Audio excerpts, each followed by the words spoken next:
Acre, இது 34 acre. வெளியில எல்லாம் இப்ப 1500 ரூபா போட்டுருக்காங்க, 800 ரூபா போட்டுருக்காங்க. இன்னும் கொஞ்சம் குறைக்க சொல்லியிருக்கிறோம். ஏன்னா இது மணிக்கணக்கில் ஒரு 10 நிமிஷம் 20 நிமிஷத்துக்கு ஒருத்தர் ஒரு போட்டுக்கு 800 ரூபான்னு போட்டுருக்கோம். கொஞ்சம் குறைச்சி போடுங்க அப்படின்னு சொல்லியிருக்கோம். ஒரு ஆளுக்கு 100 ரூபா வரும். அதனால இது இந்த பகுதி மக்களுக்கு ஒரு பொழுதுபோக்கு இருக்கு. பொங்கலுக்குள்ளாக முதலமைச்சர் அவருடைய அனுமதியை பெற்று இந்த பணி நடைபெற்றிருக்கிறது. விரைவாக நடைபெற்றிருக்கிறது முதலமைச்சர் உத்தரவின் பேரில். எத்தனை கோடி அது 8 கோடி, இது 6 கோடி. 14 கோடி. யார் பராமரிக்கிறது? மாநகராட்சி பராமரிக்குமா? இல்ல, டூரிசம் டெவலப்மெண்ட் மாநகராட்சி இணைந்து பண்ணா அந்த டூரிசம் டெவலப்மெண்ட் ஒப்படைச்சுவாங்க நினைக்கிறேன். சுற்றுலா அமைச்சிருக்கீங்க, வளர்ச்சி எப்படி இருக்கும்? மலைக்கு எப்படி நல்லா சிறப்பா இருக்கும். அதனால தண்ணி என்னைக்கு வத்தாத 20 அடி தண்ணி இருக்கிறதுனால, நல்ல தண்ணியாவும் இருக்கிறதுனால நல்லா இருக்கும். அப்படிங்கறதுனால பொதுமக்களுக்கு இது பயன்படும், பொழுதுபோக்குங்கிறதுக்காக செஞ்சிருக்கலாம். சார், திருவத்தூர் 7வது வார்டுல கார்கி நகர்ல வந்து சென்னை மாநகர சார்பா 10 கோடி வந்து குளம் அமைச்சிருக்காங்க. அதுல வந்து பென்சிலிங் எதுவுமே போடல, பராமரிக்கல. அதுல ஒரு இளைஞர் இறந்திருக்காரு சார். இல்ல சொல்றேங்க, மொத்தத்துல சென்னைக்குள்ளார 500 குளங்கள் இருக்கு. 500 குளங்கள்ல 200 குளங்கள் இன்னும் பராமரிப்பதற்காக தாண்ட எடுத்திருக்கு.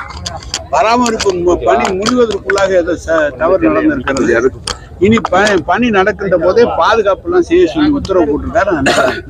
இது கூட சுத்தி கூட ஃபென்சிங் பண்றதுக்காக வேலைகள் நடந்து தொடர்ச்சியா ஒவ்வொரு வேலையா தொடர்ச்சியா மக்கள் பாதுகாப்பு முக்கியம், அதை செய்வோம் நம்ம. ஆனா ஜனநாயகன் விஜய்க்கு ஆதரவு தெரிவிச்சு இன்னைக்கு ராகுல் காந்தி ஒரு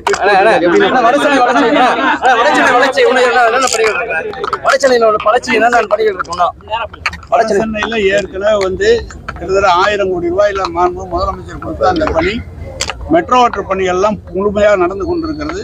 மெட்ரோ வாட்டர் குடிநீர் வழங்குகிற பணி இன்னும் ஒரு சில மாதங்களில் முழுமையாக முடிந்துவிடும். வடசென்னை வளர்ச்சியிலே பஸ் ஸ்டாண்டு கட்டுறாங்க, சமூக நல கூடங்கள் கட்டுறாங்க, மோட்டார் ரூம்ஸ் எல்லாம் கட்டிட்டு இருக்காங்க. தொடர்ந்து எல்லா பணிகள் நடந்துகிட்டு இருக்கு. சிஎம்டி மூலமாகவும் நிறைய வேலை செய்யறாங்க. பெருநகர வளர்ச்சி குழுமம் சார்பாகவும் வடசென்னை வளர்ச்சி திட்டத்திலே நம்முடைய முதலமைச்சர் நமக்கு மாநகராட்சி கொடுத்தது மெட்ரோ வாட்டர் கொடுத்த 1000 கோடி. அந்த பணி நடந்து முடிகிற தெருவாயில இருக்கு.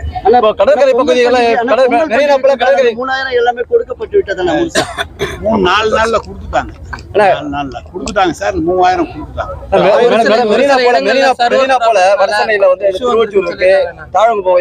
அதெல்லாம் வளர்ச்சிக்கு வாய்ப்பு கொடுக்குறாங்க. ஒரே கூட்டத்துல எல்லா கேள்வியும் கேட்டா எப்படி போனோம் இந்த பக்கம்